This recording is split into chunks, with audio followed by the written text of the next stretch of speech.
Chapter 2. Doughnut Economy and Climate Change. 2.1 What is the relationship between the doughnut economy and climate change? One assumption that no one seems to be questioning is that growth can and should continue as usual and without limits. Economic anthropologist Jason Hickel says that the prevailing belief that GDP must always continue growing, regardless of the level of wealth the country already has, 2020, is astonishing. He compares it to a new definition of absurdity and reminds us that in nature such rapid, uncontrolled and unlimited growth only occurs with cancer cells, which replicate just for the sake of replication, and have deadly results for all systems of the body. It is difficult to find a more illustrative, and at the same time devastating, comparison. Lucy Jones goes even further. She reminds us that inflammation in the human body, as an urgent response to a relatively short-lived damaging factor, is a natural and healing mechanism. However, it is only when it is sustained over time, when it becomes a chronic response to prolonged and cumulative damage, that we talk about an inflammation whose effects are purely detrimental. Why have we not been able to address this issue in time?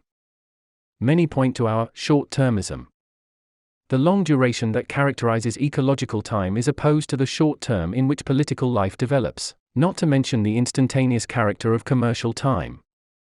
Unfortunately, far from this kind of social and environmental responsibility, a term which, ironically enough, many companies nowadays use as a way of carrying out their image washing strategies, especially the greenwashing, we live in a short-sighted plutocracy.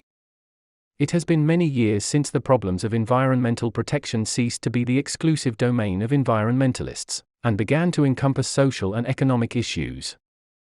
It can be demonstrated with the example of the interdisciplinary concept of sustainable development, already formulated as early as in the 1980s, Brundtland, 1987, which is based on the triple formula, often illustrated by the triangle that brings together at the same level economic, ecological, and social issues.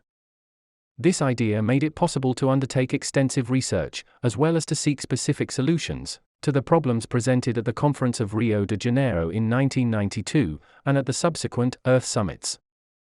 Among these problems, the following deserve special attention: the differences in the distribution of goods between social groups and countries, the decline of biodiversity, the shrinking of agricultural areas, the reduction of freshwater resources, the rise of sea levels and its increasing pollution. However, despite these first steps towards the incorporation of environmental issues into social and economic debates, it is now being recognized that the expression sustainable development is both a pleonasm in definition and an oxymoron in content. It is a pleonasm because development means self-sustaining growth, and it is an oxymoron because development is neither sustainable nor self-sustaining. We are beginning to glimpse the beginning of the depletion of energy and material resources, as well as the first effects of climate change and biodiversity loss. In this context, maintaining capitalism's spiral of production and consumption will only accelerate the systemic crisis. But it is not only the biosphere that is in deep crisis, but also global capitalism, which is already reaching its limits. In this section, firstly, we will review the background of the, unfortunately still unrecognized, emergency situation. Where do we come from? Then, we will review the present state, who are we? Or, Homo economicus, to which the models of production and consumerism have led us, in the last decades. Finally, we will make some final reflections about the possible path to be taken, although it might not exist yet, since, as the poet Machado said, the way is made by walking. From the perspective of the economy of the doughnut, where are we going? 2.2 Where are we? The Anthropocene. Civilization is currently overstepping a number of critical planetary boundaries, and faces a multidimensional crisis of biological decay, including dangerous climate change, ocean acidification, deforestation, and biodiversity collapse. We are approaching no-return points, the famous tipping points, that impose risks to the conditions that sustain human life and the life of other species on Earth. This crisis is not being caused solely by humans per se, but rather by the economic system based on perpetual expansion, for the disproportionate benefit of a small minority of the richest. As the anthropologist, engineer, professor, and environmental activist yoUTh Herrero says, unveiling the fallacy of continuous growth on a planet with limits has been at the core of environmentalism for decades. According to Serge Latouche, the notion of physical limits to economic growth probably dates back to the 18th century, with Malthus, But it was only with C.D. Carnot and his second law of thermodynamics, 1824, that it acquired a scientific basis. Why? Energy transformations, in different forms, heat, movement, etc., cannot be completely reversed, and we are confronted with the phenomenon of entropy. The clash of industrial expansions versus the biophysical limits of the planet started to seriously question the universal model of unlimited growth, and remained present especially in the second half of the 20th century, the era that is nowadays often considered as the rise of the Anthropocene. What is it all about? The Anthropocene is a concept coined in the 1990s, with the intention of drawing attention to the exaggeration and the great impact of human activity on the biosphere. The International Union of Geological Sciences proposed the concept of the Anthropocene as an indicator that humanity had become a force capable of restructuring the planet in geomorphological terms. This phase is understood as the new era that comes to replace the Holocene, the current period in Earth's geological history, that began 11,700 years ago. The term is attributed to the American biologist Eugene F. Stormer, and its popularization to the Dutch Nobel laureate Paul Crutzen, since both scientists proved that the alterations of the relative equilibrium in which the Earth system had been maintained until now were indeed caused by human activity. They also marked the symbolic beginning of this era in the year 1784, when the steam engine of the British James Watt gave rise to the Industrial Revolution and to the overuse of fossil resources. UNESCO, 2018. In its short existence, today the term is already used in hundreds of articles and by scientists all over the world. Fernando Voladores, research professor at the CSIC and the Universidad Rey Juan Carlos, confirms, the stubborn reality of scientific data reveals that, for some decades now, we have been the protagonists of a whole new geological era, the Anthropocene. This era, functionally and stratigraphically distinct from the Holocene, is characterized by an unmistakable imprint of human activity on the planet, which we are subjecting not only to rapid climate change, but to a whole series of large-scale environmental changes. We have transformed all the major biogeochemical cycles, starting with water and ending with nitrogen and phosphorus. We have caused plastic fragments to litter the sands of every beach in the world and accumulate to form gigantic floating islands in the oceans. We are responsible for more than a third of the earthquakes and tremors on the planet. We have affected the tilt angle of the Earth's rotation axis. We are already the planet's primary geomorphological agent, moving more soil and sediment than any natural process. Welcome, then, to the Anthropocene. Still, there are those who propose, and not without reason, to replace the etymology of anthropos, that is the human being in general, by other denominations such as Occidentalocene, because of the major impact caused by the inhabitants of the global north, UNESCO, 2018, or Capitalocene, referring directly to the economic system as the major cause of the crisis. This term was co-created by Jason Moore, American sociologist and environmental historian, and Andreas Malm, writer and professor of human ecology from Sweden. However, it does not just mean a new economic piece in the geological mosaic, rather, it points to capitalism as a system of exploitation, a global ecology of capital, power, and reproduction situated and multi-species. Parikh, 2019, pointing the finger at the culprit even more precisely, even speaks of the Grotthocene. What is more, the Venezuelan research and action group La Dental Las Canta even proposed the Patriarchocene as a point of convergence between the natural and social sciences, to reaffirm, from an ecofeminist point of view, that the domination and exploitation of nature and the domination and exploitation of women represent the two sides of the same coin. The same movement points here also against the historically privileged role of the white, bourgeois, male and wealthy man. The biologist and philosopher of science Donna Haraway, in conclusion, also proposed the Thulucene, a new utopia of interspecies alliance, to unite forces and rebuild refuges, to make possible a partial and solid biological, cultural, political, technological recovery and recomposition, that must include mourning for the irreversible losses. Etymologically, Haraway took the Greek word chthon, meaning earth, and attempted to decenter the attention from human activity, in order to pursue change. Rosoro, 2018, 41. Going back to the Anthropocene period, scientists have highlighted the onset of the Great Acceleration period around 1950, and they have characterized it, above all, by high carbon concentration levels, elevated to over 400 parts per million, well above the 350 parts per million considered safe for terrestrial life. In fact, the 1950 date represents a breakthrough, which is best expressed through the shared graph that illustrates the abrupt change and abrupt break with the levels experienced until then, and its never seen before subsequent acceleration. Since then, biodiversity loss, environmental pollution, climate change and the loss of natural resources have accelerated simultaneously. And, of course, researchers and institutions link this fact closely to our economic activity and growth. Given that growth is degrading nature and exacerbates social inequalities, it is only natural that the other approach, as that of the doughnut, comes to the rescue. 2.3 Why is it a climate emergency and not climate change? As Emerito Bono reminds us, the first Club of Rome report in 1972, the famous document, The Limits to Growth, mentioned above, which was followed by others and culminated in the Club of Rome report 30 years later, sounded an alarm about such overreach.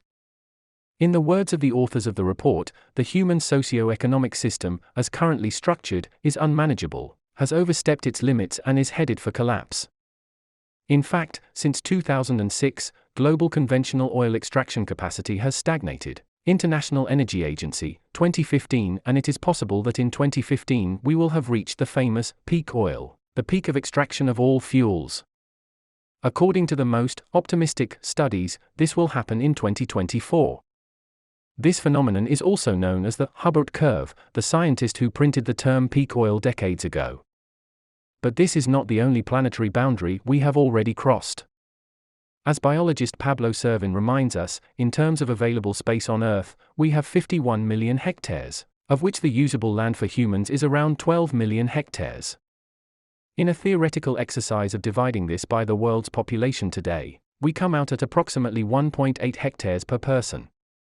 However, taking into account the high demand for energy and raw materials, the area required to absorb the waste obtained during various production and consumption processes, plus the impact of the infrastructure needed to maintain the standard of living developed countries lead today, it has been calculated that each individual consumes an average of 2.2 hectares of this bioproductive space.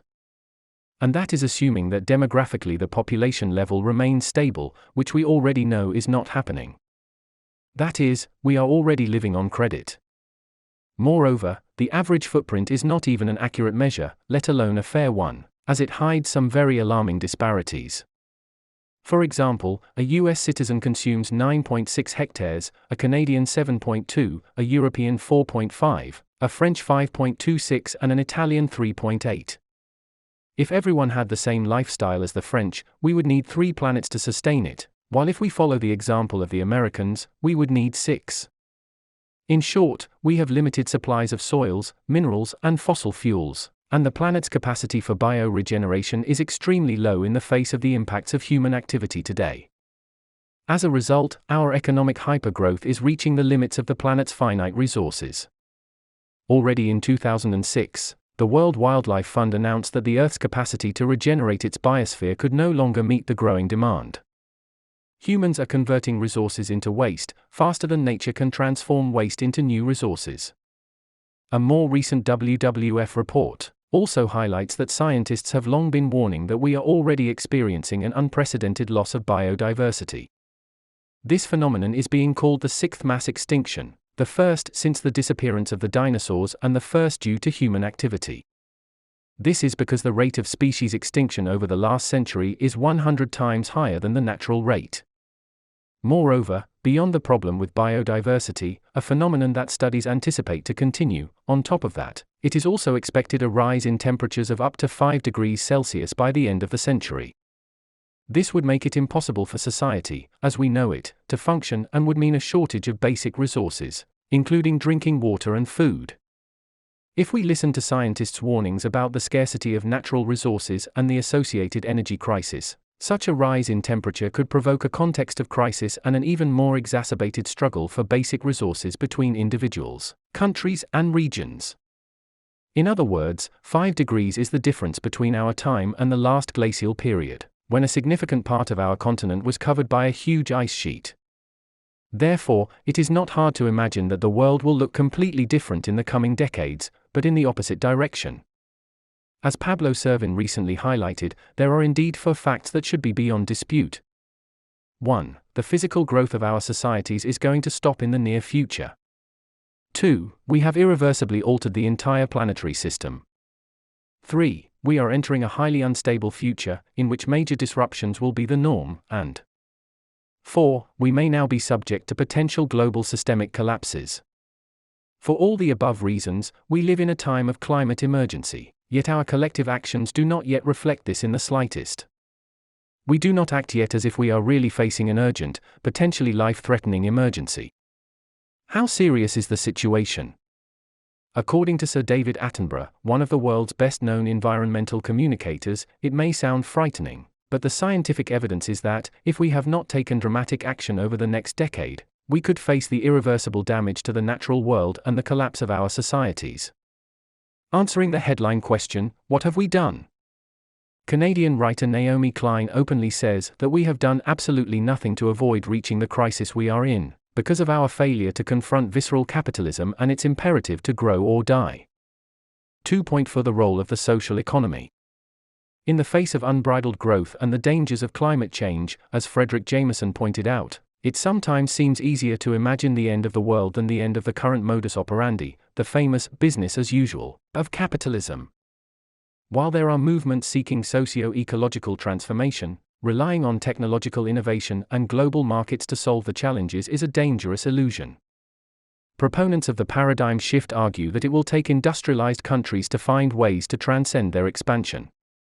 In this time of crisis, which is only going to get worse, we face the urgent need to change the way we manage our life projects, and it will obviously also be necessary to change the way we look at the economy. The social economy, which has historically played a secondary role, is therefore called upon to confirm whether it is possible for it to be a vector for these changes, another ally.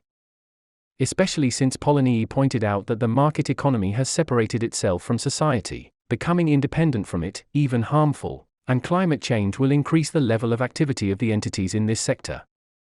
As highlighted above, the concept of economy is derived from the Greek term oikonomos, which meant household administration, oikos, household, and meaN, administration. However, when, and above all, how did we come to think of an autonomous system called economy? According to anthropologist Timothy Mitch, surprisingly not long ago. Before 1940, economics referred primarily to economizing. Even in today's Greek, the word economics still retains this double meaning of a system and of the act of managing savings. The concept of social economy, contrary to appearances, is not a new vision, as its origins go back to the end of the 19th century, although the first wave of interest in such a vision of the socio-economic order took place at the beginning of the 20th century, especially during the interwar period. Already at that time, advocates of this idea saw that a booming capitalist market economy could not take care of the needs of all citizens. The state institutions of the time were also unable or unwilling to meet social expectations. Consequently, the need for a management that pays more attention to human needs, without profit or short-term political interests, began to be emphasized. Nowadays, we are facing what is known as the second wave of the social economy, as criticism of the other sectors, private and public, has not diminished. Though neither have the needs. Hence, the third sector has the opportunity to become an even more important actor than it is today, especially considering the postulates of the Doughnut economy, with which it has many points in common. One of the main effects of this critical process has been a considerable increase in the general interest in alternative economic models. Apart from the economy of the Doughnut, we have the economy of the common good by Christian Felber, 2010, the civil economy by Luigino Bruni and Stefano Zamagni, 2007, or the social economy in its multiple expressions. It is no coincidence that Elinor Ostrom was awarded the Nobel Prize in Economics in 2009, for her work on the governance of the commons, where she highlights the fundamental role of institutions and collective action processes in its efficiency and sustainability. In the same way, Muhammad Yunus won the Nobel Peace Prize in 2006 for his search about a fairer economy, through the theoretical and practical development of microcredits and their implementation in various regions of the world. The concept of social economy is quite broad. It combines social and economic objectives, but in its DNA it always carries an organization that serves human beings and is not directed against them. The primacy of ethics in its management is in the foreground, so its key principle is to act for the benefit of people. At the European level, the Social Economy Europe body envisages the following characteristics of the social economy, as set out in the Charter of Principles of the Social Economy from 2002. The primacy of the person and of the social object over the capital. Voluntary and open membership. Democratic control by its members. Conjunction of members' interests and the general interest. Defense and application of the principles of solidarity and responsibility. Autonomy of management and independence from the public authorities. Destination of the majority of surpluses to the achievement of objectives in favor of sustainable development, the improvement of services to members and the general interest. Why can and should the social economy be an important link in the eco-transition and the donut economy? Using Solusterwitz's analysis, there are 4 basic functions of the social economy. 1. Generating new jobs, especially for people at risk of social exclusion, providing services in the field of vocational guidance and training, internships, etc., and facilitating the entry into the labor market of the most disadvantaged. 2. Alleviating the tensions and imperfections in the gap left between the market on the one hand and the welfare state on the other, by focusing on the provision of social services for individuals and local communities, especially where neither the state nor the market can meet their needs. 3. Mobilizing and multiplying social capital. 4. Using their mechanisms of participation and democratic management, especially required in cooperatives. They are a kind of school of democracy. The book Degrowth in Movements recognizes that working in an economy to meet people's needs, rather than to maximize profits, is in line with the core idea of the social or solidarity economy, cooperation rather than competition and an emphasis on well-being rather than profit. Specifically, the following characteristics of the social or solidarity economy make it able to play such a crucial role. Systems of self-government and democratically made decisions. Increased internal and external collaboration. Focus on achieving the common good. Inclusion of minorities and other disadvantaged groups. Non-discriminatory policies. Greater transparency and inclusiveness of education and long-term process orientation. Interest in the protection of ecosystems and biodiversity, as the basis of people's existence and well-being. Understanding the economy as one of the subsystems of ecology, which means that the economy must fit into natural environmental cycles and not exceed their limits. Along the same lines, Setien and Acosta point to the following meta-reference that are present in the sphere of the third sector entities. 1. The value of human life and the planet. 2. The value of freedom and democracy. 3. The value of equality and plurality, and 4. The value of solidarity and equity in producing and sharing. The capital and those who manage and support it tell us that we need to produce more and in less time. This has nothing to do with human needs. People do not need more cars, more guns, more houses, more high-speed trains, more airports. We need to reverse the terms, so that wage labor is no longer at the center of our lives. Putting human needs at the center inevitably leads us to produce only what is necessary and with an eye to sustaining the life around us. Within this system there is no solution. But we have alternatives. 1. Putting well-being and life at the center from a feminist perspective. 2. Less materials and less energy for better living. 3. Reconceptualize, rethink and redistribute jobs. 4. Radical distribution of wealth. 5. Individual and collective changes for transition. 6. Bring policy closer, to be part of the solution, Prats et al., 2017, 94. In a housing cooperative, the landlord and the tenant become one. In a worker cooperative, the worker and the boss become one. And in consumer cooperative projects, the consumer and the producer are often one and the same. Callies reminds us that, beneath the surface, there is a wealth of alternatives, associations, social centers, alternative markets such as fair trade or non-traditional market exchanges, barter, donations, etc., voluntary networks and mutual care. Bordera highlights the movement of transition networks, integral cooperatives, consumer groups, eco-villages or repopulated villages, are some examples of change towards a more responsible consumption of those finite resources that we are squandering. Gibson Graham visualizes this fact in the form of an iceberg. At the visible top is the money-valued market and traditional economy. Below the surface, there is all the invisible work done by women and caregivers, volunteers, cooperative members, etc. If we focus our attention on the capitalist economy, on the top of the iceberg, ignoring the diversity of economies that already exist and factors that underpin it, then we reify capitalism and help reproduce it, Gibson Graham argued. In the same line, he highlights the need to anticipate initiatives in the face of the global climate crisis and proposes to organize ourselves, and implement them now, to try to prevent it. How? Through a wide range of proposals, such as the encouragement of simpler ways of life, greater local or regional self-sufficiency, cooperation and solidarity networks between communities, the importance of the hinterland, surrounding area itself, the communitization of care at the local level or direct and community-based democratic systems. Moreover, as Chomsky points out, organized systems of power, whether state or private, are not taking sufficient action to address the looming crisis. Unless they are pressured by activism and the work of the third sector, they will not. And much of this work is linked to education and awareness raising about the state of nature and the magnitude of the problems we face, as well as their origins. Activism and the work of organizations and movements can be very influential. For half a century, the commitment of activists has put environmental issues on the political agenda, perhaps not enough, but indeed consistently and significantly.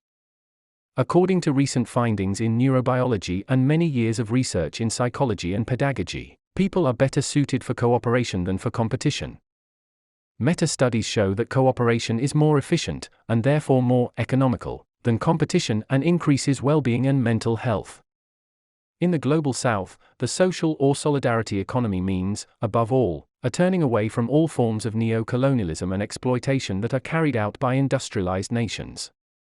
In their case, solidarity economy also means setting aside any form of cultural imperialism in their quest for resources and appreciating the attunement with nature.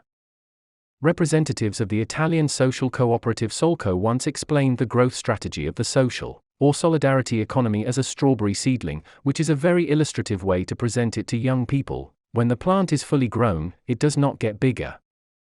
Instead, it forms shoots, new plants which in turn form offshoots until the strawberry plants cover the whole hill. Social economy initiatives do not want to grow, but to multiply and spread their experience, knowledge and methods and, as a result, not to concentrate all infrastructure in cities but to distribute work and services more widely, better meeting local needs. As the engine of economic growth is the concentration of capital with the inherent need to increase profits, it is time to free companies from the pressure to grow. They should be replaced by alternative organizational forms, such as cooperatives or foundations that can sustain their activity, without unlimited growth and asset sharing. In Spain, for example, ecologistas en Action propose, as a solution to the crisis that we are already beginning to experience, to promote the development of a social, feminist and ecological economy, centered on the common good and not on the accumulation of monetary surplus value, which places the processes of sustainability of life at the center and guarantees social equity. As specific needed measures, they include the following. Implement wealth-sharing measures. Among others, redistributive and ecological taxation, which encourages sustainable ways of production and income distribution. Promote and support initiatives and projects aimed at fostering resilience and local self-sufficiency. Encourage economies in which people have autonomy and are not dependent on a salary. Influence the distribution of unpaid care work, associated in heteropatriarchal capitalism with women and femininity. Promote a proximity and circular economy, with short marketing circuits and oriented towards satisfying basic needs, under the criteria of the social and solidarity economy. Promote the decommodification of the provision of basic goods and services. Among other possible measures, reverse privatization processes and promote forms of community and public management. Implement a monetary system in which the money created is referenced to finite physical elements, the use of which does not generate interest. Support complementary economies, time banks, social currencies, barter, consumer groups, employment cooperatives, ethical finance, etc., based on cooperative, democratic, territorially anchored and non-profit models of association. At the same time, limit the action of the main actors of global capitalism, with measures such as a binding treaty on transnationals and human rights. Implement social and environmental clauses in public recruitment.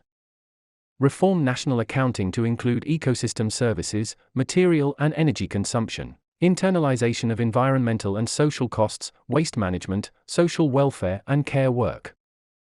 Fernando Prats also reminds us that both the social and the doughnut economy allow for a transition to the economic model with self-sufficiency options in basic sectors of the country. In fact, many doughnut economy initiatives are already flourishing and have been doing so since the formal economy went into crisis.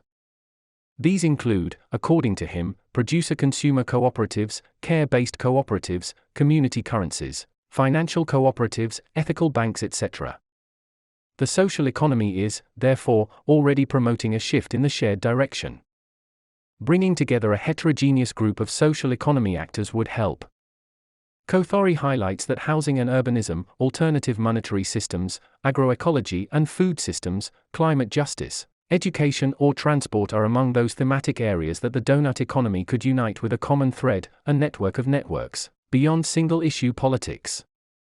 In the face of globalization, eco-fascist radicalization and rampant climate change, it sometimes seems easier to imagine the end of the world than the end of growth. However, we may be in what the Italian thinker Antonio Gramsci called an interregnum. As the old status quo is dying and the new one is not yet born, social movements are transforming their structures, practices, and cultural message along the way. Why?